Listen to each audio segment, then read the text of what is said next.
The wind howled through the narrow Parisian alley, rattling the shutters of the Hôtel du Lys. Inside room 307, the stench of spilled wine and something far more unsettling clung to the air. The lamp on the nightstand flickered weakly, casting elongated shadows over the dishevelled bed. Near the window, a man lay sprawled on the floor, his head turned at an unnatural angle. His spectacles lay shattered beside him, one lens cracked like a spider's web.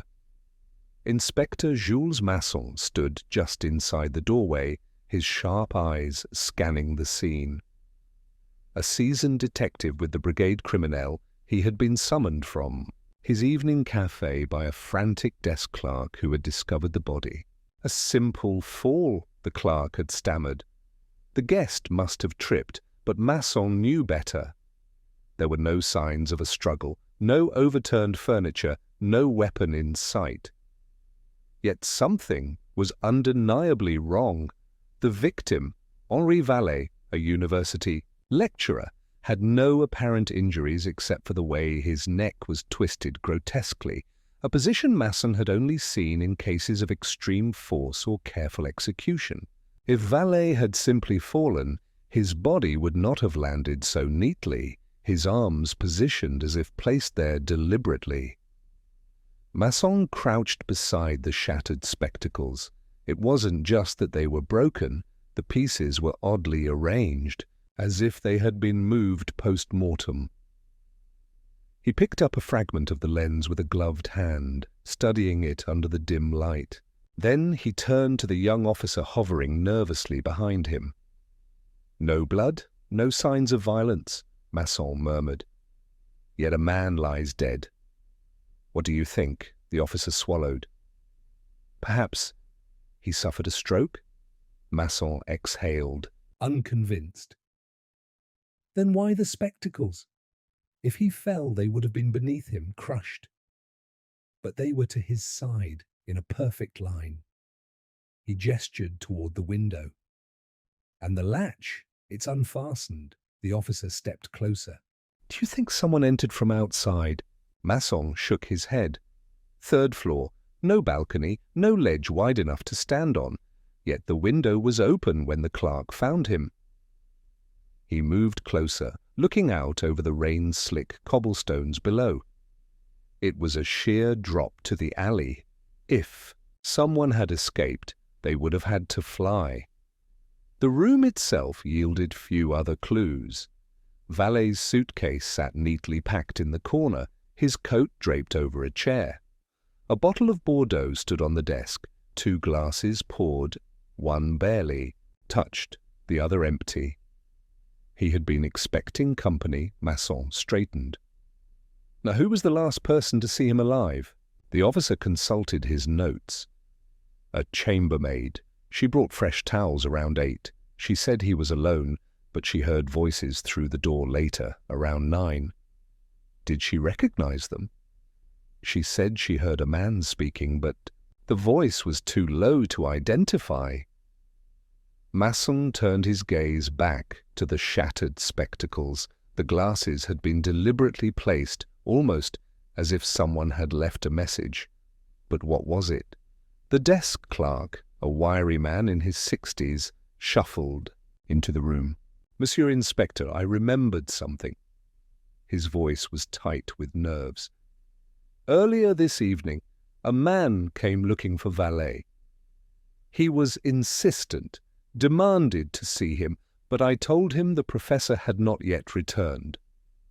He left and—" "A hurry. Describe him." "Tall, dark coat. He had a scar near his left eye." Masson noted it down. "Did Vallet receive any other visitors?" The clerk hesitated. "Not that I saw, but—" "Later, a woman called the hotel asking for him. When I told her he wasn't answering, she hung up without leaving a name." A tall man with a scar, an unknown woman, a shattered pair of spectacles deliberately placed. The elements of the puzzle floated before Masson's mind like drifting smoke. Something was missing. He turned back to the victim, kneeling once more, beside the body. Carefully, he checked Valet's pockets. A wallet, a train ticket, a matchbook from a Montmartre cabaret. And then, tucked deep within the lining of his jacket, a folded scrap of paper. Masson unfolded it, his pulse quickening. Scrawled in hurried ink were 2 words, ne fais pas confiance. Don't trust? Trust whom? And why had Valet died before he could explain? Masson looked again at the shattered spectacles. They were the only true clue in the room, placed with intent. And if there was intent, then somewhere, someone was watching, waiting to see if their riddle would be solved. Inspector Jules Masson folded the slip of paper carefully, slipping it into his notebook. The warning, ne fais pas confiance, rattled in his mind like a whisper from the dead. Don't trust. But whom? And why had Valet been silenced before he could act on this knowledge? Outside, the wail of a siren announced the arrival of the coroner and the rest of the investigative team. Masson straightened, his gaze sweeping the dimly lit hotel room once more. He knew the others would follow their usual routine, document the scene, bag the evidence, question the obvious witnesses, but there was something here, something that didn't fit. The young officer cleared his throat. "Inspector, should I—" "Have the chambermaid brought up?" Masson interrupted. "I want to hear exactly what she heard." While the officer hurried off, Masson turned back to the shattered spectacles. They were placed too precisely to be an accident. Was it a message? A signature? Or had Valet, in his final moments, tried to leave behind a clue? A soft knock at the door made him turn. The chambermaid stood there, wringing a dishcloth in her hands. She was young, barely 20, with a nervous energy that suggested she had already been questioned by the uniformed officers downstairs. "Come in, mademoiselle." Masson's voice was steady, reassuring. "You were the last to see monsieur." "Valet alive, aside from his killer." "Tell me everything you remember." She stepped inside hesitantly, casting a quick glance at the body before averting her gaze. I brought him fresh towels just after 8. He was alone then, sitting at the desk, writing something. He seemed uneasy, kept looking at the door as if he were expecting someone. Masson nodded. "And later?" "You mentioned hearing voices." She swallowed. "Yes, I was delivering towels to the next room when I heard him speaking to someone. A man. The voices weren't raised, but there was something tense about the way they spoke. Like—" She hesitated. "Like they were arguing, but quietly." "You're sure it was a man?" "Yes." "Did you recognize the voice?" "No." "But—" "I heard him say something." She shut her eyes briefly, as if trying to recall the exact words. "He said, 'Ce n'est pas ce que tu crois.' It's not what you think." Masson felt a familiar prick of intuition. The phrase wasn't damning on its own, but in context, it suggested deception, misdirection. Whatever Valet had believed, before his death, someone had tried to convince him otherwise. The chambermaid shifted uncomfortably. I didn't think much of it at the time. People argue all the time in hotels, you know. But then I heard a noise." "What kind of noise?" "A thump. Not loud, but heavy, like something falling. Or someone." Masson's eyes darkened. "And you didn't report it?" She flushed. "I knocked on the door after a moment, just to check. No one answered. But then I heard movement, so I assumed everything was fine. She bit her lip. "I should have said something. Shouldn't I?" Masson didn't answer immediately. The girl had been frightened, uncertain. Perhaps she had convinced herself she was imagining things. But it meant that Valet had still been alive, at least briefly, after that muffled sound. The question was, who had been with him? Dismissing the chambermaid, Masson stepped out into the corridor. The hotel itself was old, with walls that carried sound too well. He moved to the room next door and knocked firmly. After a moment, the door creaked open, revealing a man in his 50s, hair thinning, his expression wary. Yes, Masson flashed his badge. Inspector Masson, you're staying in the room next to Monsieur Valet? The man nodded. Paul Renaud, I'm in town on business. What's this about? You didn't hear anything unusual earlier this evening? Renaud hesitated. I heard voices, briefly, but I didn't pay attention. What about a noise, a thump, perhaps? He frowned, rubbing his chin. Now that you mention it, yes, something heavy. I thought it was just furniture shifting. Didn't seem like a struggle, if that's what you're asking. Interesting. 2 people had noticed the same sound but dismissed it. That meant whoever had been in the room with Valet hadn't raised an obvious alarm. Masson studied Renaud for a moment. His expression remained neutral, but there was something about his posture, too controlled, too still. Did you ever meet Valet?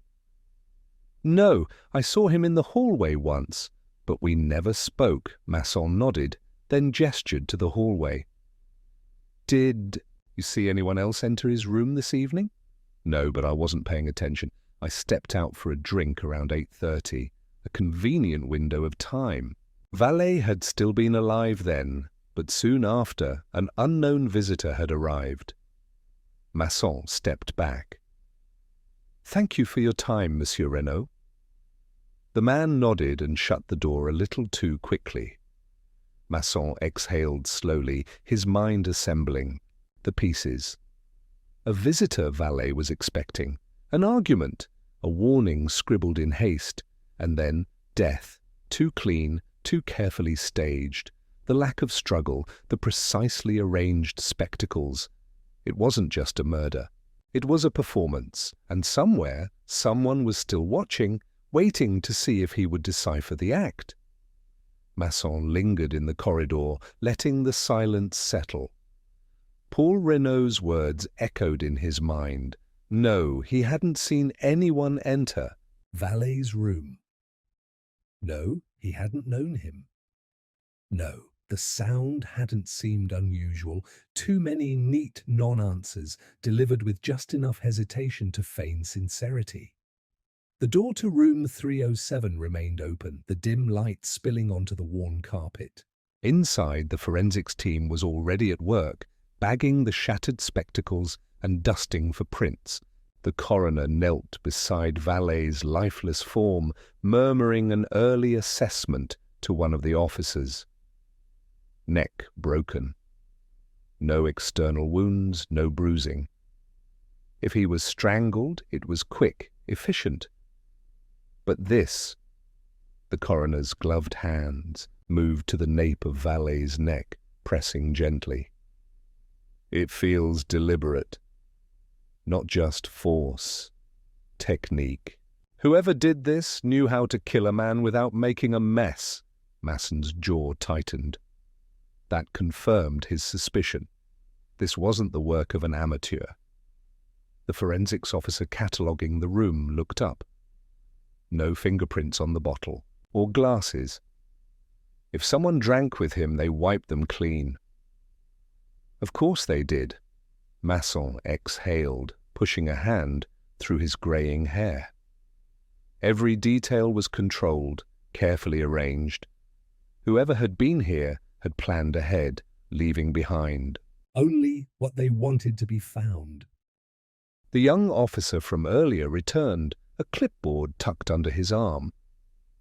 Inspector, we have a woman downstairs. Claims to have known the victim. She's nervous. Masson's brow lifted slightly. Nervous? She arrived just now, asking for Valet. When she was told what happened, she insisted on speaking with someone immediately. Said her name is Elise Moreau. That name stirred something. Valet had been an academic, a lecturer, Hadn't there been a Professor Moreau at the Sorbonne? A historian, if Masson remembered correctly. He straightened. "Bring her to the lounge. I'll speak with her there."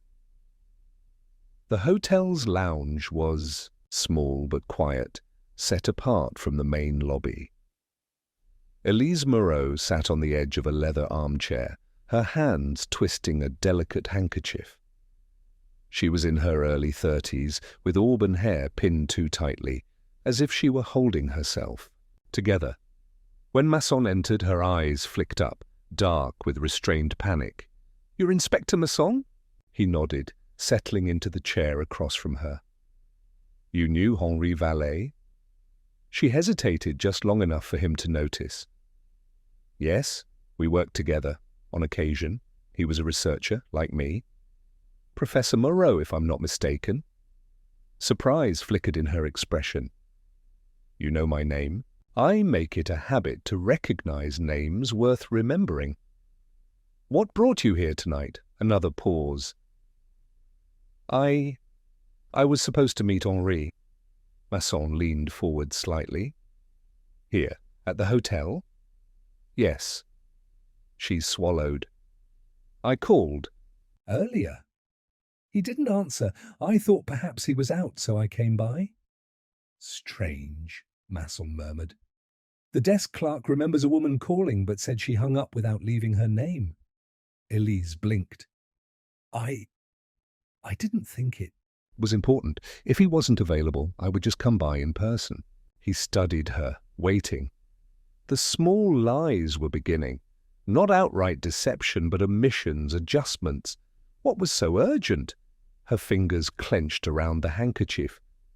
Henri had information about something he wasn't supposed to. That was the first honest thing she'd said. Masson kept his expression neutral. "Go on," she exhaled shakily. "He called me this afternoon. Said he had uncovered something. He was frightened. Told me to meet him tonight, that it was too dangerous to discuss over the phone." "What kind of information?" "I don't know." A flicker of frustration crossed her face. He was always careful. Too careful. But whatever it was, he said it involved people who wouldn't hesitate to... She stopped herself, shaking her head. "Who wouldn't hesitate to kill him?" Masson finished. Elise looked away. Masson let the silence stretch before speaking again. "Did Vallée mention anyone by name? Did he say who might be after him?" She hesitated again, then shook her head. "No. Only that he wasn't sure who to trust." Trust. The word circled back, threading itself through the tangled puzzle. Masson studied her carefully. Did Vallée ever mention a man with a scar near his left eye? Her reaction was swift, a tightening of the jaw, a flicker of something behind her eyes, recognition, fear. "You know him?" Masson said quietly. "I don't." It was too quick, too certain. "You've seen him, then?" A beat of silence. Then, reluctantly, "Once, at the university. He was asking about Henri." "And?" "I didn't speak to him, but Henri did." Masson filed that away. Whoever this man was, he had been searching for Vallée before tonight. He changed tack. "Paul Renaud? Does the name mean anything to you?" Elise frowned. "No. Who is he?" "A man staying in the room next to Vallée.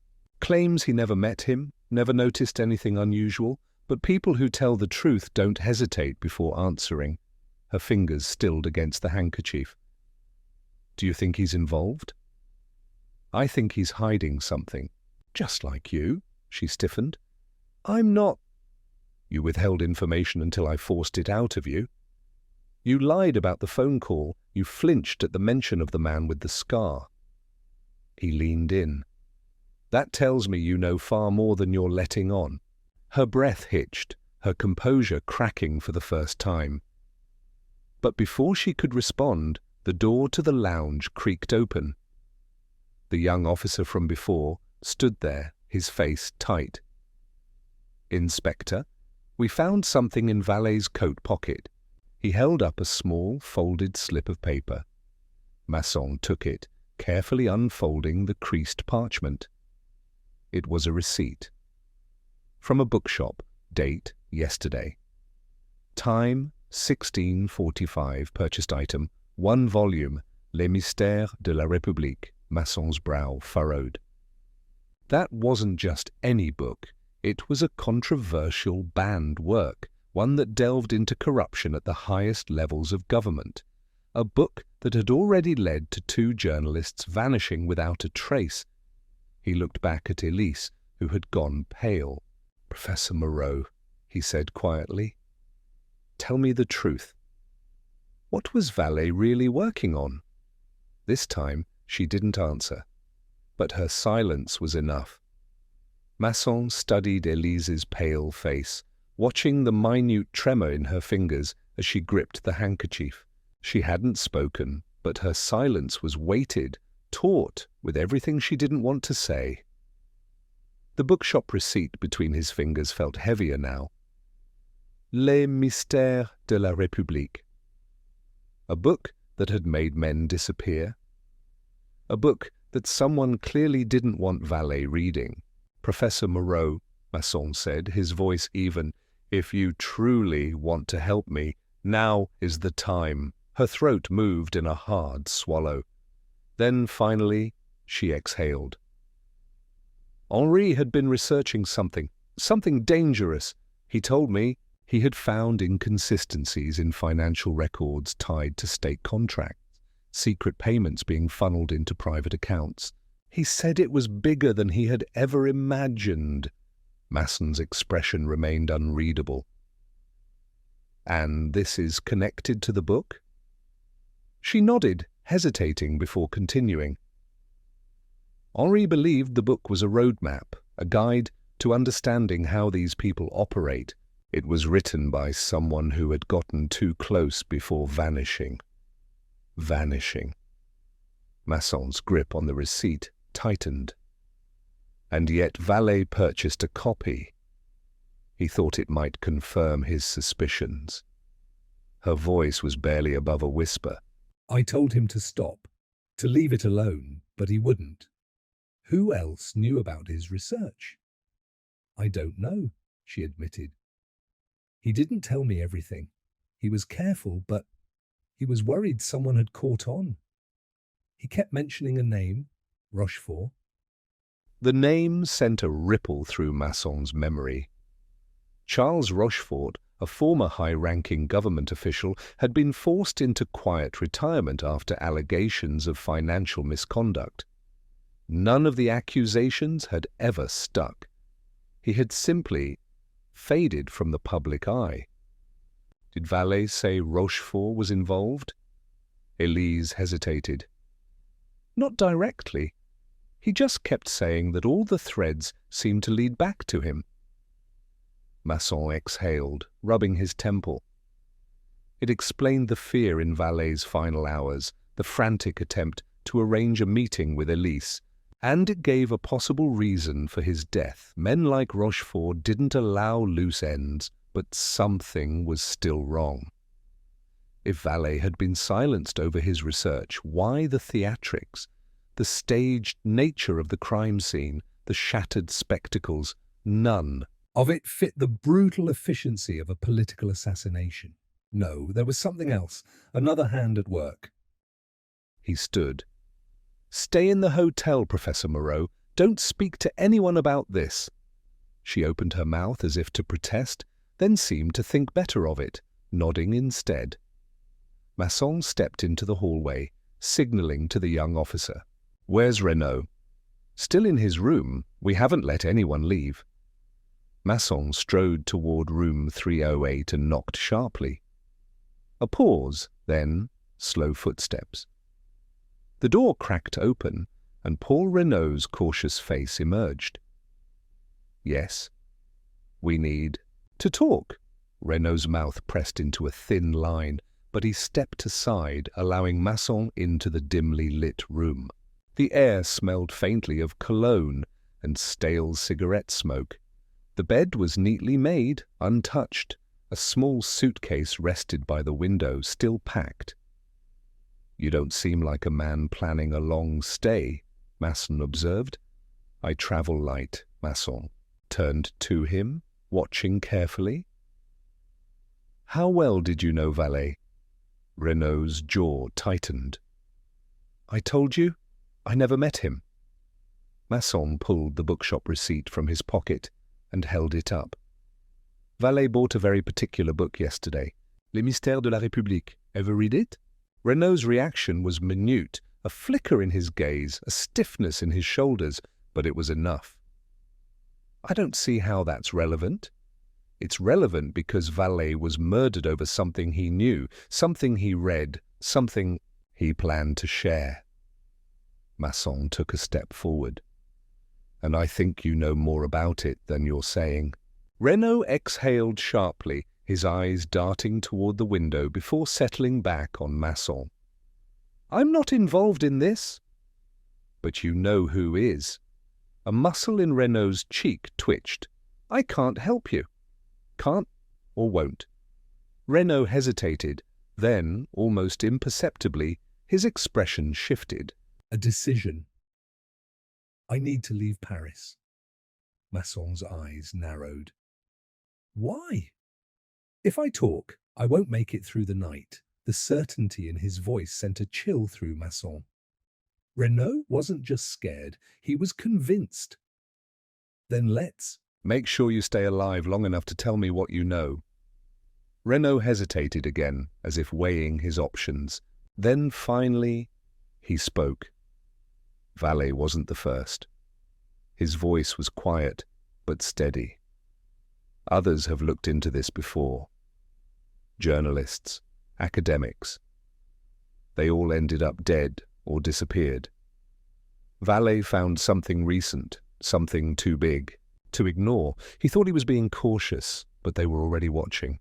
Masson frowned. "They?" "The people who own this city, Inspector." Renault's voice was bitter. "You think men like Rochefort act alone? He's a pawn, a disposable one. The real players stay in the shadows." The words sent a ripple of unease through Masson.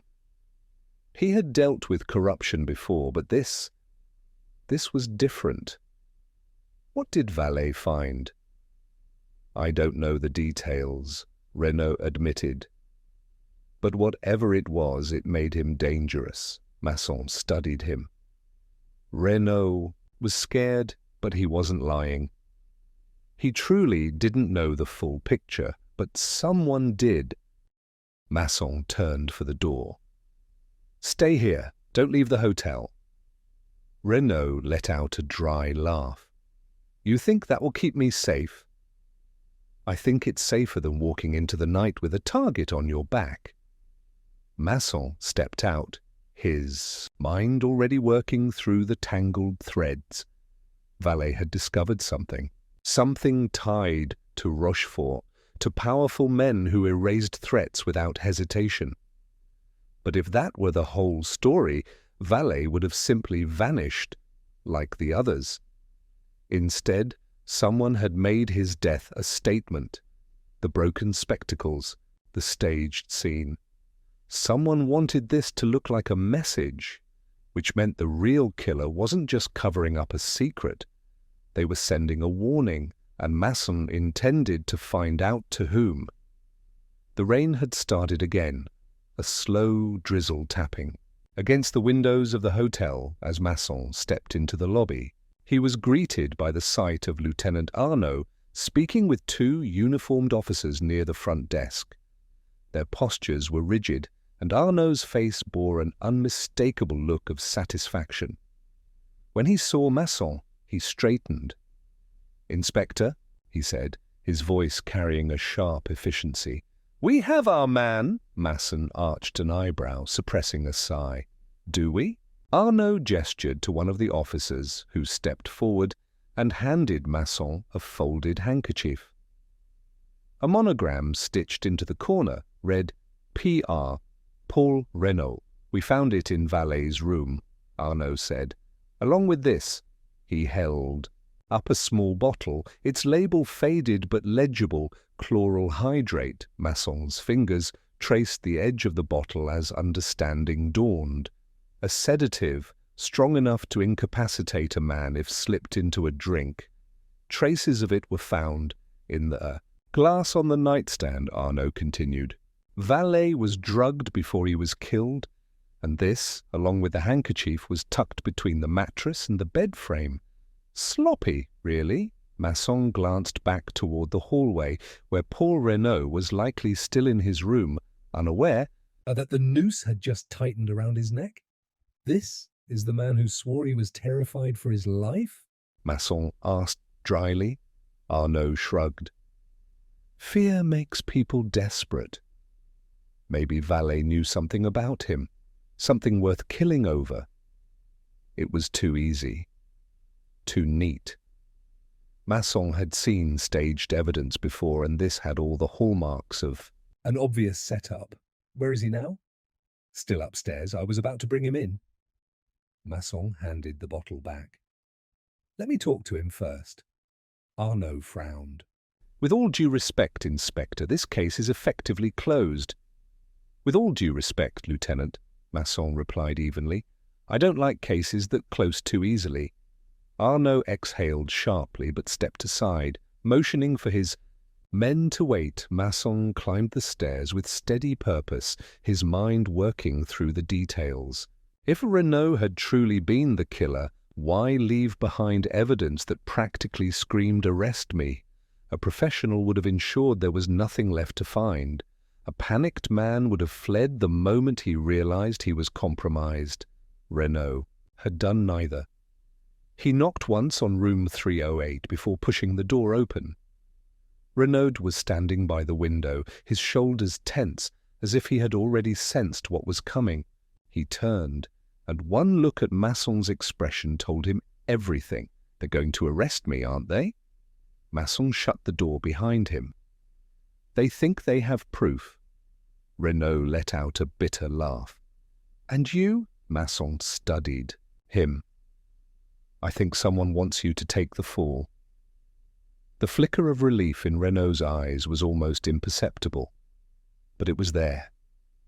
He exhaled, raking a hand through his hair.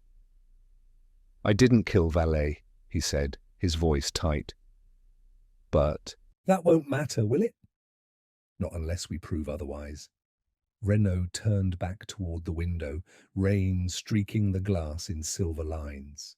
They've been watching me, he muttered, ever since I checked in.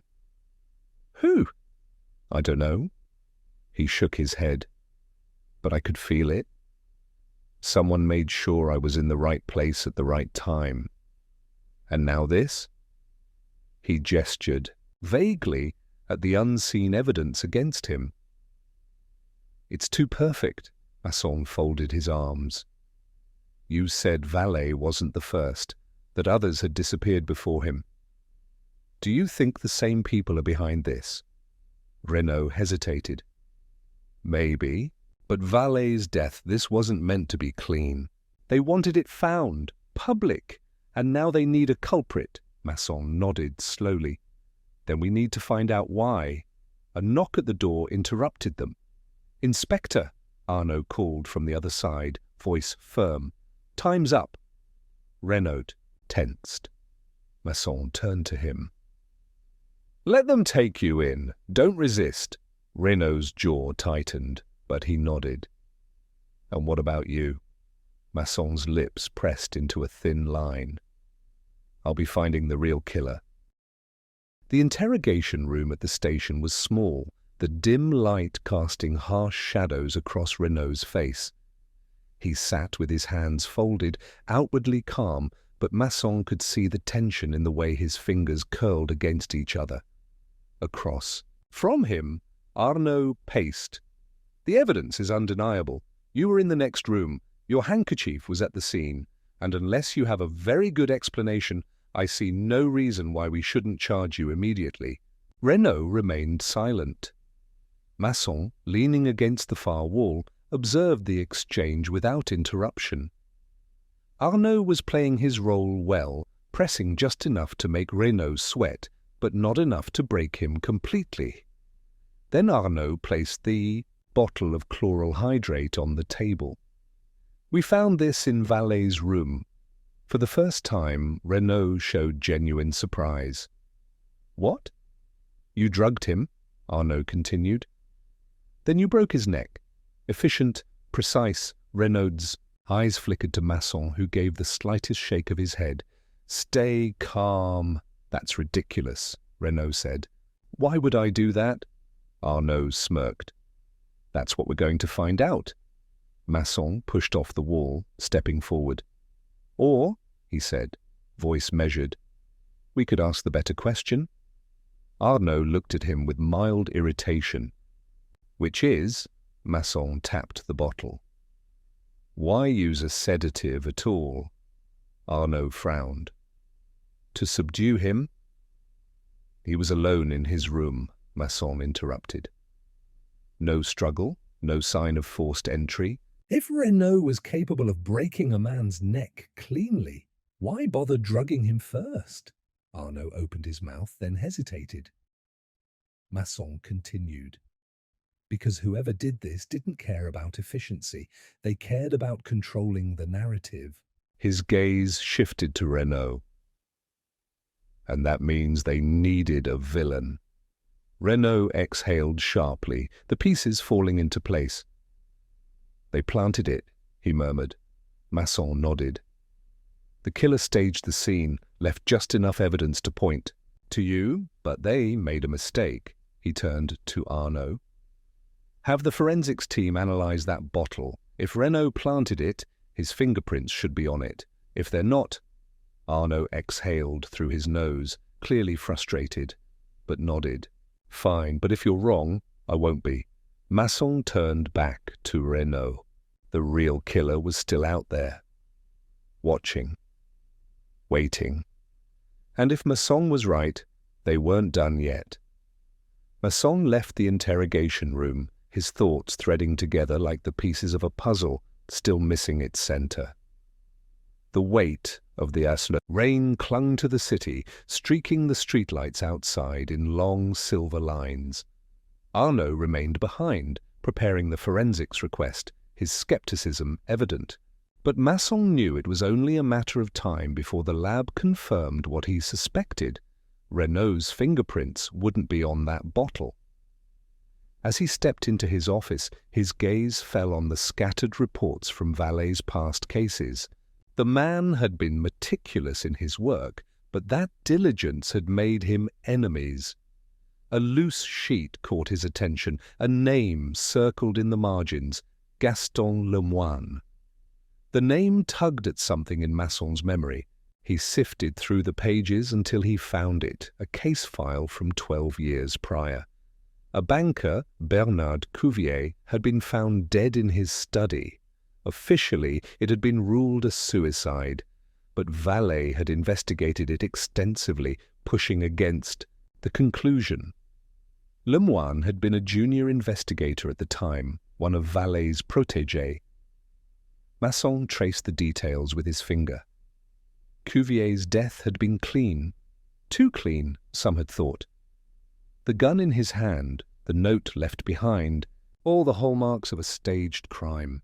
Valet had been vocal about his doubts, but the case had been closed, and now Valet himself was dead. Something shifted in Masson's mind, a slow, deliberate realization. The past wasn't just relevant, it was the foundation. Pulling on his coat, he stepped back into the storm. The archives smelled of old paper and damp wood, a quiet sanctuary beneath the weight of years. The clerk, an older man with thin glasses, barely glanced up as Masson requested the Cuvier files.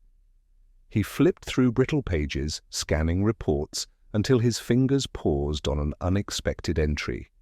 A name buried in a list of witnesses.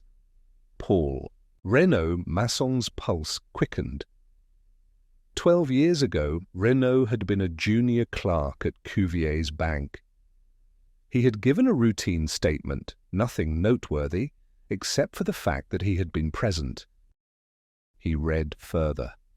The original suspect in Cuvier's death had been a man named Henri Marchand, a business associate with rumoured financial troubles. Vallée had suspected otherwise, but Marchand had died in a car accident a few months after the case was closed. 2 men, one suspected of murder, the other suspected of knowing too much. Both dead. Masson's breath was steady, but his mind raced. If Renaud had been involved in the Cuvier case, willingly or not, then his presence here, now, wasn't a coincidence. Someone had orchestrated this, framing him not just for Vallée's murder, but possibly for something older, deeper. A shadow loomed over this case, stretching back over a decade. The hotel lobby was nearly empty when Masson returned. The rain had driven most of the guests upstairs, leaving only a lone figure behind the front desk. The night clerk, a young man with tired eyes, looked up as Masson approached. "Inspector," he greeted cautiously. Masson placed a few francs on the counter. "Tell me about the night Vallée died." The clerk hesitated, then pocketed the money. "Nothing unusual except—" he frowned. "There was a man who came in late. Didn't stay long, but he asked about Vallée's room." Masson's jaw tightened. "Describe him." "Older. Grey hair, but not old, well-dressed. Looked like he belonged here, but he didn't. Check in." Masson's mind clicked into place. Gaston Lemoine, Vallée's former protégé. If anyone knew what Vallée had been chasing for years, it was him. And now Vallée was dead. Masson turned on his heel, moving swiftly toward the exit. The past wasn't just returning. It had never left. Masson moved swiftly through the wet streets, his collar turned up against the rain. The night was thick with the scent of damp stone and cigarette smoke, the quiet hum of the city pressing in around him. He had a name now, a direction, Gaston Lemoine. But knowing wasn't enough. He needed proof, something concrete that would unravel the carefully woven deception. The pieces were aligning, but there was still something missing. Vallée had known something before he died, had been investigating something buried in the past. Lemoine had been involved in the Cuvier case, and now Renaud, who had been nothing more than a minor witness back then, was being framed. Masson didn't believe in coincidences. As he turned the corner onto Rue des Écoles, a thought struck him. The evidence against Renaud had been planted too perfectly, too obviously. What if the real mistake had been in what wasn't planted? He needed to test a theory. The interrogation room was silent, except for the occasional tap of Masson's fingers. Against the wooden table, Renaud sat across from him, exhaustion etched into his face. Across the room, Arnaud leaned against the wall, arms folded, watching with mild skepticism. Masson had asked for one more round of questioning before any formal charges were filed. Arnaud had reluctantly agreed, though it was clear he believed. The case was already closed. Masson slid a folded piece of paper across the table toward Renaud. "Write your name." Renaud blinked. "What?" "Your name," Masson repeated. "Write it." Renaud hesitated, then took the pen and scrawled Paul Renaud onto the page. His handwriting was tight, neat, controlled. Masson took the paper and studied it for a moment before speaking. "Now write the name Bernard Cuvier." Renaud's hand stiffened around the pen. Across the room, Arnaud's brow furrowed.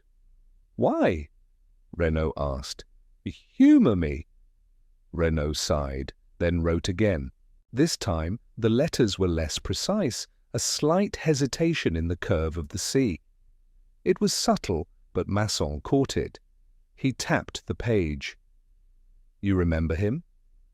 Renaud exhaled sharply. I was a clerk at his bank. Of course I remember him, Masson nodded.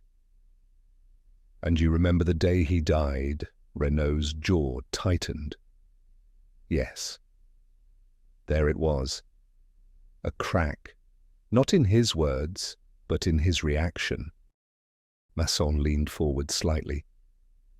Why didn't you mention it before? Because it had nothing to do with this. Renaud's voice was tense now. I barely knew the man. I was just a clerk. When he died, I gave a routine statement.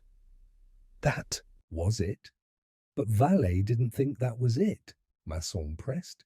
He investigated Cuvier's death for months, and now, years later, he's dead. Someone made sure of that, and they tried to make sure you would take the blame. Renaud swallowed but said nothing. Masson turned to Arnaud. The evidence against him, it's too clean, too simple. If he were guilty, why would he leave behind something as obvious as a monogrammed handkerchief? Why would a man who was afraid for his life suddenly be careless? Arnaud exhaled, rubbing his temple. Then who? Lemoine? Masson nodded. He was here the night Vallée died. He asked about Vallée's room. That's not coincidence. Arnaud frowned. But why now? If Vallée had doubts about Cuvier's death all those years ago, why wait? Until now to kill him? Masson considered that for a moment. Because maybe Vallée found something he missed before. A slow understanding dawned in Arnaud's expression. Something that could prove Cuvier was murdered. Masson nodded. And if that truth came out, it would destroy whoever was responsible. Arnaud pushed away from the wall. Lemoine. Masson tapped the table. But we need to prove it. He turned back to Renaud. You were there, at the bank. You must have seen something, heard something. Renaud hesitated. His eyes flickered toward the door, as if measuring the weight of his next words. Then he exhaled. There was a meeting, he murmured. A few days before Cuvier died. A private one in his office. I wasn't supposed to hear, but I caught pieces of it when I was filing paperwork. Masson waited. There was shouting. Cuvier was arguing with someone. I remember him saying something about keeping the balance intact and protecting the names. Renaud swallowed.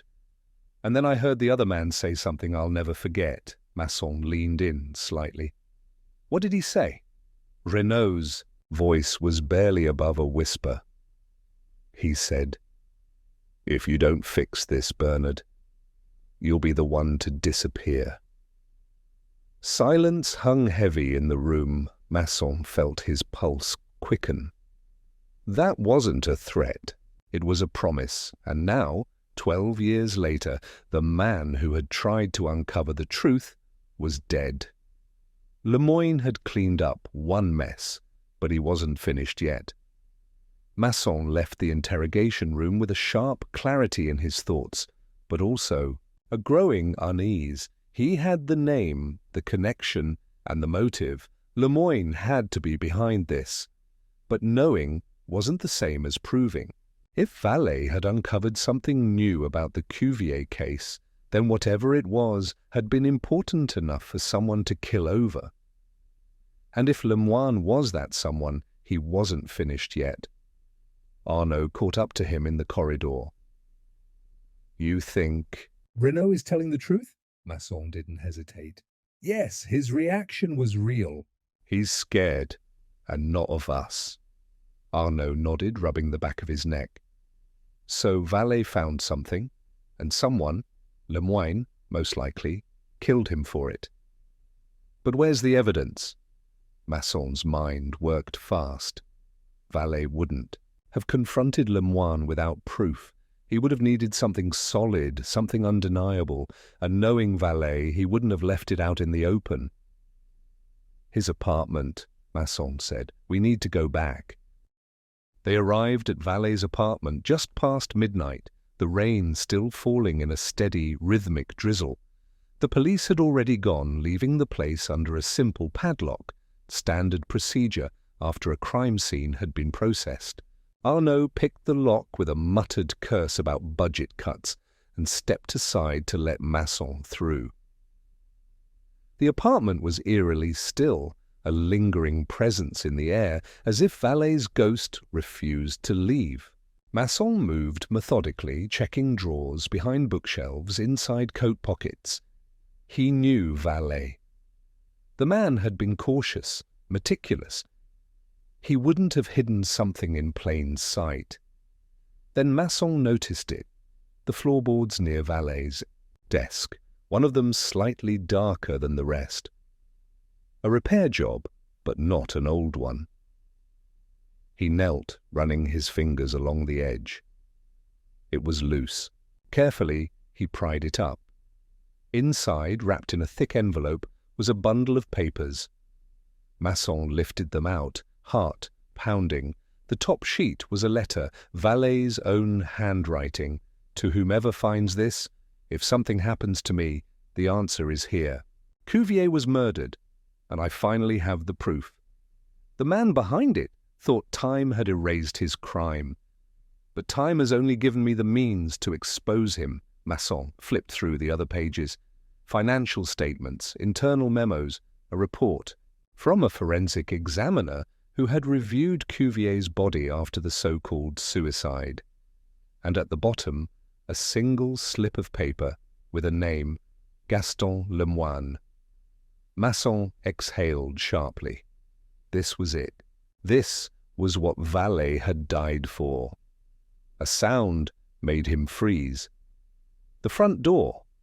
A soft click as it opened. Arnaud spun, reaching for his gun, but Masson grabbed his wrist, shaking his head. A shadow moved in the doorway, a silhouette against the dim light of the hallway. Masson stepped forward, papers clutched tightly in his fist. "You're late, Lemoine." The figure hesitated, then stepped fully into the room. It was him. Lemoine looked older than in the case photos, but his eyes were the same, sharp, calculating. He wasn't surprised to see them. "You're meddling in things you don't understand, Inspector." Lemoine's voice was steady, measured. "I understand enough." Masson held up the papers. "You killed Cuvier. Valet knew it. And when he got too close, you killed him too." Lemoine's lips twitched, not quite a smile. "Do you have any idea how long I've been waiting for someone to dig this up?" Masson's grip on the documents tightened. "You knew this would resurface eventually." Lemoine took a step forward, slow and deliberate. "Valet was a fool. He could never leave the past alone. And now you're making the same mistake." Masson saw the flick of Lemoine's wrist too late. The room went dark. When Masson woke, his head throbbed.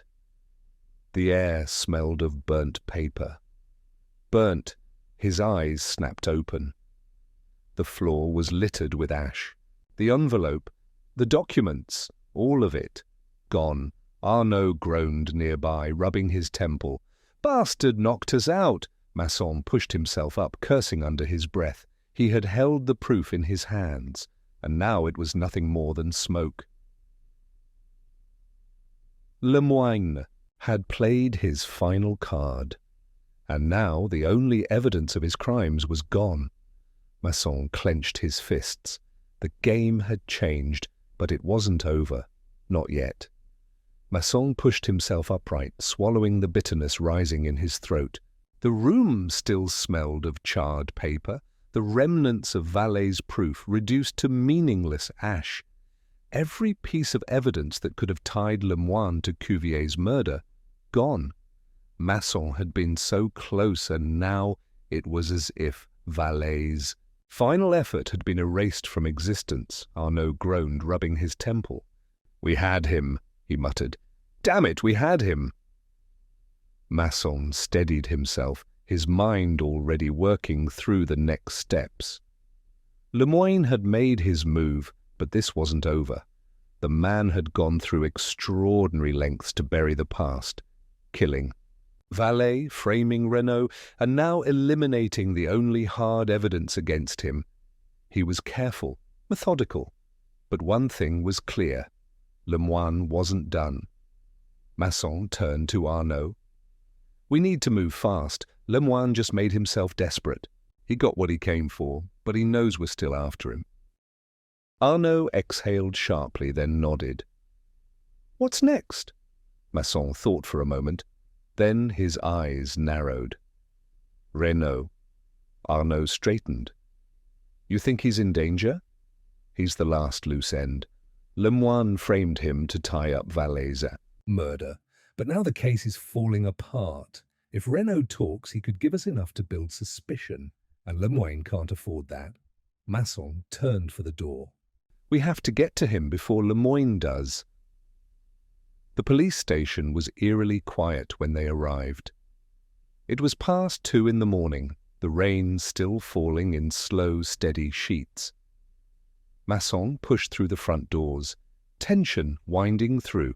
His chest. Something was wrong. The officer on duty looked up, startled. "Inspector, what are you doing here?" "Paul Renaud," Masson said immediately. "Where is he?" The officer hesitated. "He's still in holding, but—" Masson didn't wait. He strode down the hallway, Arnaud close behind. And then he saw the open door. The holding cell was empty. The cot was still rumpled, the faint imprint of a body in the thin mattress. But Renaud was gone. Masson's pulse pounded. He turned to the officer. "Who was on duty here?" The man shifted uneasily. It was Lefebvre. He said there was an order to transfer Renaud to a different holding cell, something about making room for new detainees. Masson's blood ran cold. "Where is Lefebvre now?" The officer hesitated. "He left a little while ago. Said his shift was over." Masson clenched his jaw. Lefebvre was no fool. If he had followed a bogus transfer order, he would have checked with his superiors. But if he had given the order, then he had been working with Lemoine. Arnaud swore under his breath. They took him. Masson's mind raced. Renaud wasn't just missing. He had been removed, and that meant Lemoine had something planned for him. "We need to find Lefebvre," Masson said. The officer looked uncertain. He left in a hurry, didn't say where he was going. Masson turned to Arnaud. "Check his address." "If he's involved, he won't go home, but it's a place to start." Arnaud nodded and pulled out his notebook. "Rue Saint-Antoine, small flat near the market. Let's go." Lefebvre's flat was dark when they arrived. The narrow street was quiet, the glow of a single street lamp casting long shadows against the rain-slicked cobblestones. Masson tried the door, locked. He knocked sharply. No answer. Arnaud took a step back and kicked it in. The door splintered at the frame, swinging inward with a groan. The smell of blood hit them instantly. Lefebvre lay slumped over his small kitchen table, a single bullet hole in the side of his head. The pistol lay discarded on the floor, positioned just far enough away to suggest that he hadn't fired it himself. A forced suicide. Masson exhaled slowly, his mind working through the implications. Lemoine was cleaning house. Lefebvre had been useful until now. The moment his involvement could have been uncovered, he was eliminated. And Renaud? Masson turned sharply to Arnaud. "Lemoine wouldn't have killed him here. He wouldn't risk being caught moving the body." Arnaud's expression was grim. "Then where?" Masson's gaze drifted to the table. Papers were scattered across it, bills, old letters.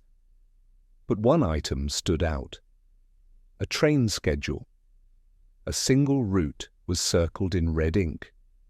A late-night departure. To Etretat, Masson grabbed the paper. He's moving Renaud. If he was going to kill him, he would have done it already. He needs him somewhere first. Arnaud frowned. Somewhere private. Masson nodded. And we're running out of time. He turned on his heel, already heading for the door.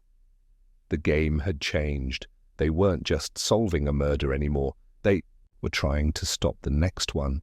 Masson stared at the train's schedule as the rain drummed against the roof of the car. The ink circling the departure to Etretat was bold, decisive. Lemoyne had planned this. But why there?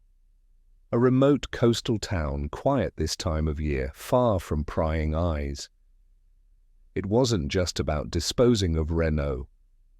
There was something more, something Masson had been missing. Arnaud's hands tightened on the steering wheel as he navigated through the wet streets. Lemoyne wouldn't take him to a train station himself. Too risky. He's got someone else handling the transport, Hassan nodded absently, his mind already working through the pieces. Renaud wasn't just a loose end. Lemoyne had used him, framed him, and then stolen him away when things got too complicated. If it was only about killing him, he'd be dead already. But Lemoyne had taken him somewhere. That meant Renaud still had value.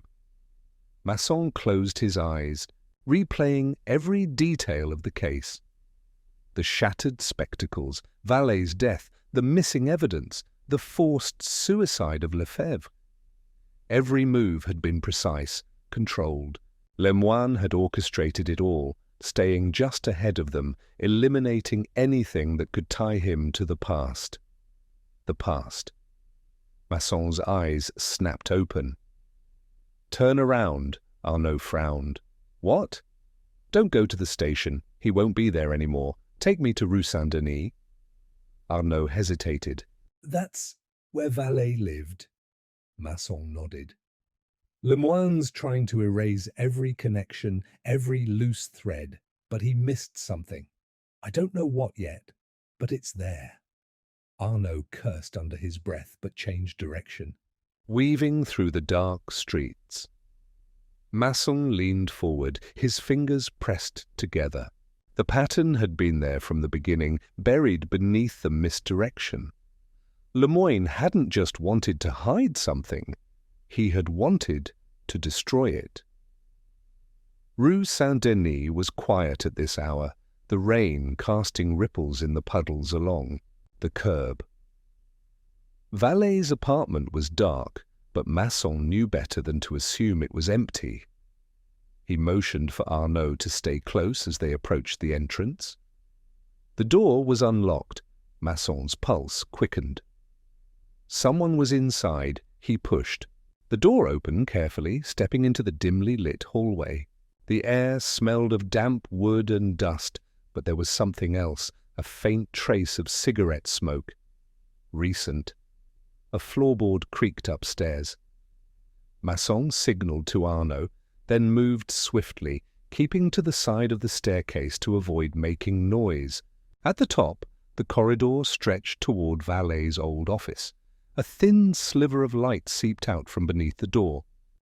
Someone was searching for something. Masson reached for his revolver and nudged the door open just enough to see inside. A man was hunched over Valet's desk, rifling through drawers, his movements quick and deliberate.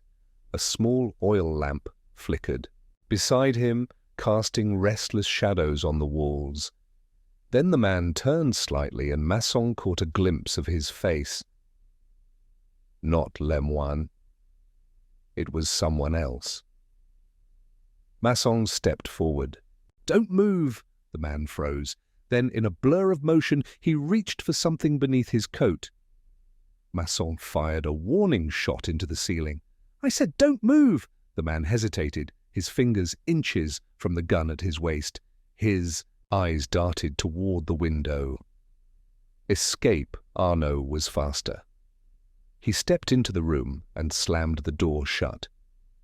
"Nowhere to go!" the man exhaled sharply, lifting his hands in surrender. "You don't understand." Masson stepped closer. "You're going to explain it to me. Now." The man hesitated. Then reluctantly, he spoke. "I was sent to destroy records." Masson's stomach tightened. "By Lemoine?" The man hesitated. Arnaud moved toward him, lowering his voice. "You're already caught. If you don't want to end up like Lefebvre, you'd better start talking." Something in the man's expression shifted. Fear. He swallowed hard. "Lemoine gave the order, but he's not working alone. There's someone else, someone higher up." Masson's mind reeled. This was bigger than he had thought. Who? he demanded. The man shook his head. "I don't know the name, I swear, but I know this. Whatever you're looking for, it's in Valet's files." Masson turned toward the desk, his eyes scanning the papers strewn across its surface. He reached down, shifting through them, looking for anything that might stand out. And then he saw it. A single envelope, yellowed with age, tucked beneath a stack of documents. He pulled it free and opened it. Inside was an old photograph. It showed 4 men standing together outside a grand estate. The faces were younger, but one of them was unmistakable, Lemoine. And standing beside him, Masson's breath caught, the police commissioner. He stared at the image, the weight of realization settling over him. This wasn't just Lemoine's crime. This was a cover-up at the highest level. Masson stared at the photograph, the edges curling slightly from age. The rain outside drummed against the window pane, each drop a ticking reminder that time was slipping away. The commissioner, Lemoine. 2 other men whose faces were unfamiliar, but whose presence in this picture had to mean something. The crime, the cover-up, the bodies left in its wake. It was all tied to this moment in time, captured on a piece of paper that someone had tried desperately to erase from existence. Arnaud shifted beside him, his breath slow and steady. "That's the commissioner, no doubt about it. This goes all the way up." Masson nodded but said nothing. His mind was working, turning the pieces over and over. This wasn't about simple corruption. If it had been, Lemoine would have fled the city by now, taken his money and disappeared. But instead he had fought to the very end, covering his tracks, eliminating threats, orchestrating the fall of others. There was something more than greed driving him. The man they had caught rifling. Through Valet's desk shifted uncomfortably, his hands still raised. "You don't understand," he said again, his voice quieter now. "It was never about money." Masson turned sharply, leveling a stare at him. "Then what was it about?" The man hesitated. Masson could see the battle in his eyes. The weight of knowing. Too much? Of realizing that no matter what he said, he was already too deep in this to escape unscathed. "It was about the past," the man finally said. "Something that happened years ago, a decision they made, and everything that's happened since. It's been about making sure no one ever finds out." Masson set the photograph down carefully, his fingers tracing the edges. "What decision?" The man swallowed. "Lemoine, the commissioner, and those other men, they were involved in something back then, something that was supposed to be buried forever." Arnaud's voice was low, cautious. "What something?" The man licked his lips, his fear palpable. "A murder." The word sat heavy in the air. Masson didn't react immediately. He had suspected as much, had known from the beginning that this was bigger than just Renaud or Valet.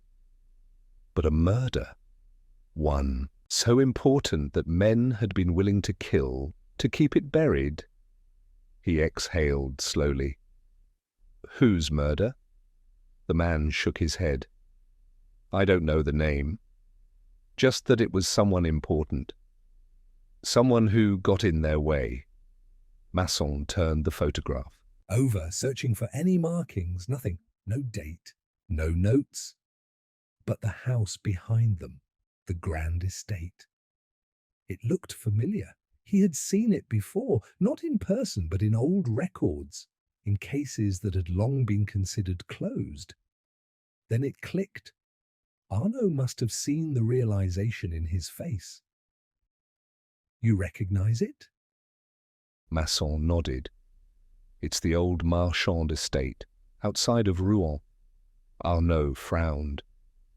Marchand, as in Charles Marchand, the businessman? Masson's grip on the photograph tightened. No, as in Etienne Marchand, his brother, the one who disappeared 40 years ago. Silence. The Marchand disappearance had been one of the most infamous mysteries in the country. Etienne Marchand, the heir to a powerful family fortune, had vanished one night, leaving behind no trace.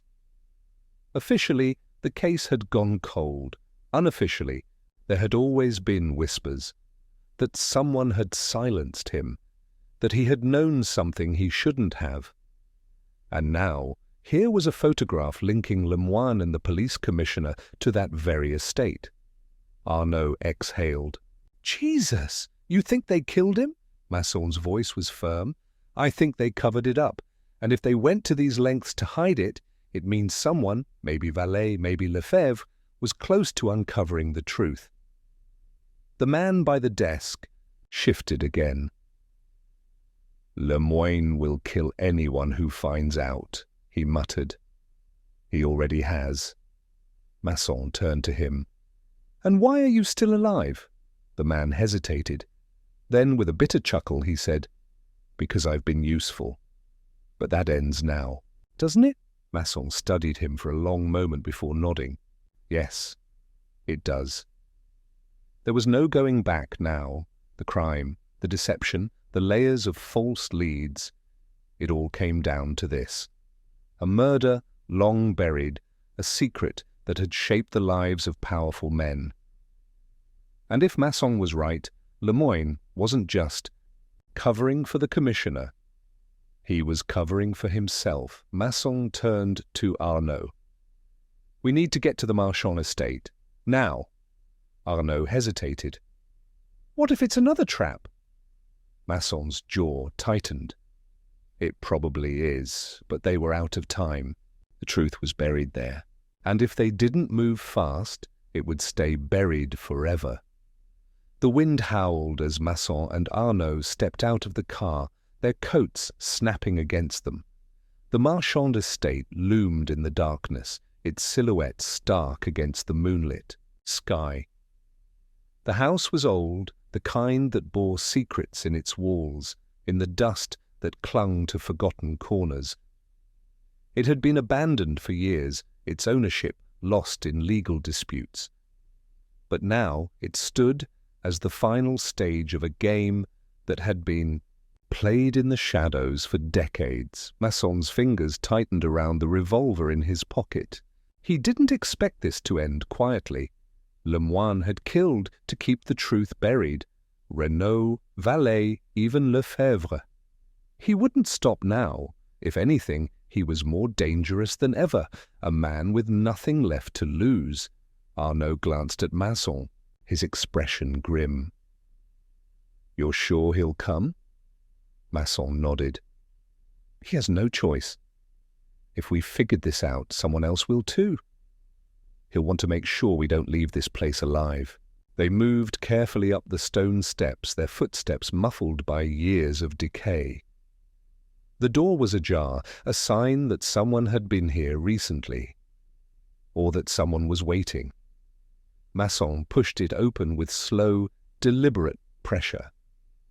The hinges groaned in protest. Inside, the air was stale, thick with dust and the lingering scent of damp wood. The grand halls stretched before them, moonlight filtering in through broken windows. Decay had eaten away at the elegance, but beneath the ruin, the house still bore the weight of its past. Then from deeper inside, a sound. A footstep. Masson raised a hand, signalling Arnaud to stay close. They moved forward, past an ornate staircase where cobwebs draped over the banister like funeral veils. Another sound. Closer. This time, a presence in the darkness, then a voice. "I knew you'd come." Masson turned sharply, his revolver steady. Lemoine stood near the fireplace, the embers of a long-dead fire framing his shadow. His face was calm, too calm, his hands resting loosely at his sides. Arnaud shifted, his own gun drawn. "You've Lost, Lemoine?" Lemoine let out a quiet chuckle. "Lost? No, my friend. I've played this game for longer than you can imagine, and I always win." Masson took a step closer, his eyes never leaving the other man's face. "Not this time. We know about Marchand." Lemoine tilted his head slightly as if considering the name. Then he smiled. "Ah, so that's what led you here." Marchand. Yes, I suppose that was inevitable. Masson could feel the tension in the air, like a wire stretched too thin. "You and the commissioner covered up his murder. You've been killing ever since to keep it hidden." Lemoine sighed, almost wistful. "You see things too simply, Inspector. Marchand wasn't just a man, he was a mistake, one that needed correcting." Masson's grip tightened. "You had him killed." Lemoine met his gaze without flinching. "We did what was necessary." Arnaud took a step forward. "And Renaud, Valet, Lefebvre, were they necessary too?" For the first time, a flicker of something crossed Lemoine's face. Annoyance.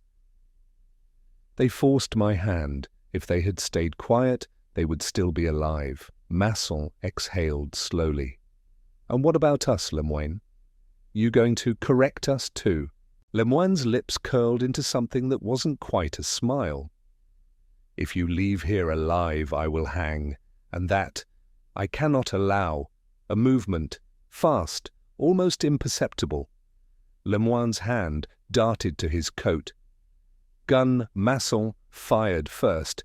The shot echoed through the hollow house. Lemoine staggered, a dark bloom spreading across his chest. His gun clattered to the floor, his breath coming in sharp, ragged gasps. He looked down, almost surprised. Then with a weak chuckle, he stumbled back against the fireplace. "So close," he murmured. "So very close." His legs gave out, and he crumpled to the floor, his body still, his eyes staring into nothing. Silence settled over the room. Masson lowered his gun, exhaling slowly. He stepped forward, nudging Lemoine's pistol away with his foot. Just to be sure. But the man was already gone. Arnaud let out a breath. "It's over." Masson wasn't sure. "Not yet." He turned, his eyes scanning the room. Then, on the mantel above the fireplace, he saw it. A box, small, wooden, its lid slightly ajar. Inside old documents, letters, a confession of sorts written decades ago, and at the very bottom, a photograph, Etienne Marchand. The last picture taken before his disappearance, the truth, after all. These years, finally, laid bare. Masson took the photograph, his fingers brushing over its surface. Then, without a word, he slipped it into his coat and turned toward the door. It was time to go. As Masson and Arnaud stepped out into the cold night air, the weight of the case pressed down on them. The Marchand estate stood behind them, a tomb for the secrets it had housed for decades. Lemoine was dead. The chain of murders had been explained. The files in Masson's pocket held the evidence to close it all. And yet something gnawed at him, an itch at the back of his mind, a discordant note in an otherwise resolved symphony. Arnaud exhaled, the condensation from his breath lingering in the air. "We should call it in," he said. "The station will want to secure the scene." Masson nodded, but didn't move. His eyes drifted back toward the house. "Something's not right." Arnaud frowned. "What do you mean?" Masson turned the thought over, trying to put it into words.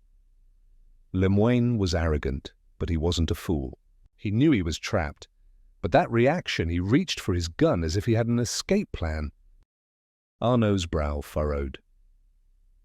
"What are you saying? That he thought he could shoot his way out?"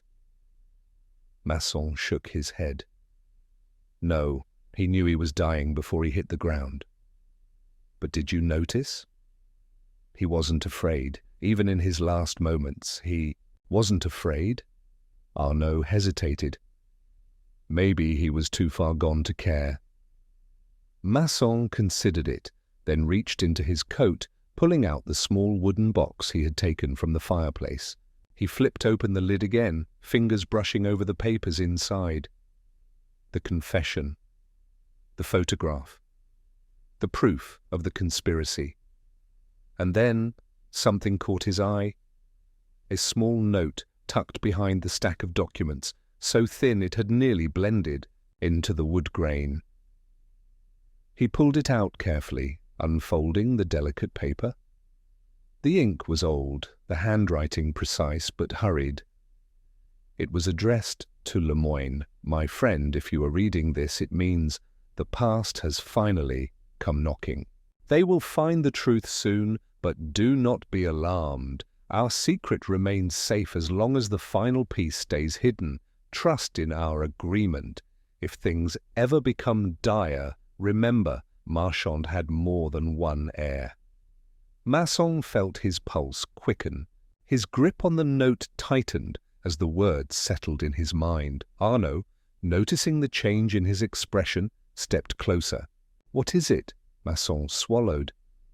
"Marchand had a child." Arnaud's eyes widened. "What? But all records were buried, just like Marchand himself."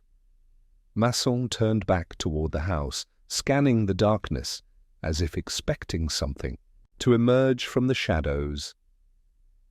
Lemoine wasn't the only one keeping secrets. A gust of wind rattled the broken window panes. The night seemed to close in around them, and then from somewhere inside the house, a floorboard creaked. Masson and Arnaud froze. A presence. Not Lemoine. Someone else had been watching, waiting. Masson's breath came slow and steady. He turned. To Arnaud, his voice barely above a whisper. "We're not alone." Arnaud nodded once, his hand tightening around his weapon. Another creak, closer this time. Then a flicker of movement just beyond the doorway, a silhouette retreating into the darkness. Masson didn't hesitate. He lunged forward, pushing through the door, his eyes darting through the gloom. The figure moved fast, slipping between shadows, a ghost in the abandoned house. "Stop!" Masson's voice rang through the hall, but the intruder didn't listen. Footsteps pounded up the staircase, the sound ricocheting off the old walls. Arnaud was right behind him, gun raised. "They're heading for the attic!" Masson took the stairs 2 at a time, his mind racing. Whoever this was, they had been here the entire time. Watching. Listening. And now they were running, which meant they had something to hide. A door slammed above them. The attic. Masson reached the landing and threw his weight against the door. It shuddered but held. He stepped back, nodding to Arnaud. On the second hit, the wood splintered, the door bursting open. The attic was vast, filled with forgotten furniture, sheets draped over relics of the past. Dust swirled in the moonlight, and in the farthest corner, a figure stood still. Trapped. A woman. She was young, no older than 30. Her dark hair pulled back tightly, her face pale but composed. Her hands were empty, raised slightly in surrender. Masson took a slow step forward, his revolver steady. "Who are you?" She didn't answer. Arnaud's voice was low. "We know about Marchand's child." Something flickered in her eyes. Not Shock. Not fear, recognition. Masson's heart pounded. "It's you, isn't it? You're the last piece." A long silence stretched between them. Then, finally, she spoke. "My name is Isabelle Marchand." Her voice was steady, certain. Masson felt a cold certainty settle in his gut. He had been right. The case wasn't over, not yet. And now, standing before him, was the real mastermind, the true heir to a decades-old crime. Masson kept his revolver trained on Isabelle Marchand, his mind working through the implications at lightning speed. The last missing piece had been staring at him from the shadows, hiding in the forgotten corridors of a family built on blood and secrets. Isabelle, Marchand's heir, had been watching, waiting for the moment to slip away unseen. But now she was cornered. Arnaud's breath was heavy beside him, his own weapon steady. "You were here the whole time," he said, voice laced with quiet disbelief. "Watching Lemoyne take the fall." Isabelle tilted her chin upward, her gaze unreadable. "I didn't kill Lemoyne," she said. "You did." Masson's grip tightened around the revolver. "He shot first." "And yet he's dead." Convenient. She was testing him, trying to regain control of the moment, but Masson wasn't, rattled. He had unraveled too many lies to be deceived now.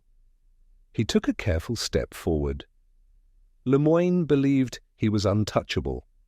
He was a man who prided himself on control. But in his last moments he wasn't afraid because he thought the plan was still in motion. Arnaud shot Masson a glance. "You think she was working with him?" Masson studied Isabelle's posture. Not rigid with fear, not reckless with desperation. She was calculating, always calculating. "Not with him," Masson said. "Above him?" For the first time, a flicker of emotion crossed her face. A shadow of something, approval, amusement, Arnaud exhaled sharply. "Are you saying she was pulling the strings the entire time?" Masson took another step forward. Lemoyne wanted to control the past. Isabelle wanted to rewrite it. Her silence was confirmation enough. Masson pressed on. "You let Lemoyne do the dirty work, making sure the trail of bodies kept anyone from looking too closely. He thought he was in charge, covering up old crimes, but the real objective wasn't to protect the past, was it? He let the weight of his words settle before delivering the final blow. It was to erase everyone who knew the truth about you." The stillness in the attic stretched long and thin. Then Isabelle did something unexpected. She smiled. "You're good, detective," she said quietly. "Better than I expected." Arnaud let out a low breath. "So it's true?" Masson didn't move his gun. "Why stay behind?" he asked. "You could have left hours ago." Smile faded. "Because I wanted to see if you were clever enough to figure it out." Masson felt his pulse, slow, steady. "And now that I have?" She didn't answer. The air in the attic shifted. The realization came a second too late.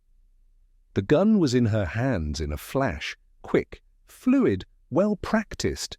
Arnaud cursed, but Isabelle wasn't aiming at them. Instead, she turned the barrel toward herself. Masson lunged forward, but she took a step back, just enough to keep out of reach. The gun was steady, her breathing calm. "I'm not spending the rest of my life behind bars," she said simply. Masson's mind raced.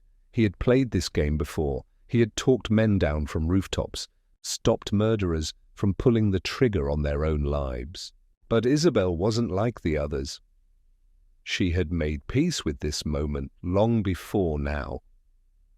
"Put it down," Masson said, his voice measured, unwavering.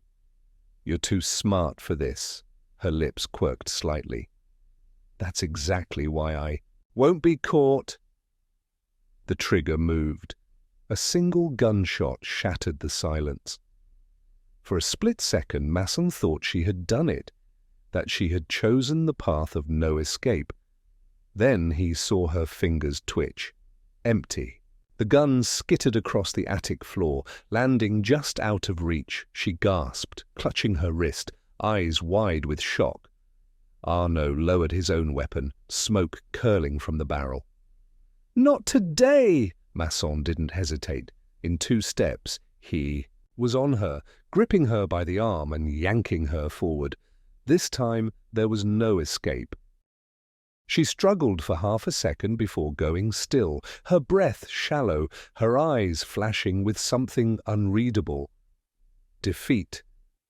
Justice. At last. Arnaud moved quickly, securing her wrists in handcuffs. "Isabelle Marchand, you're under arrest." Masson released a slow breath, allowing himself to absorb the moment.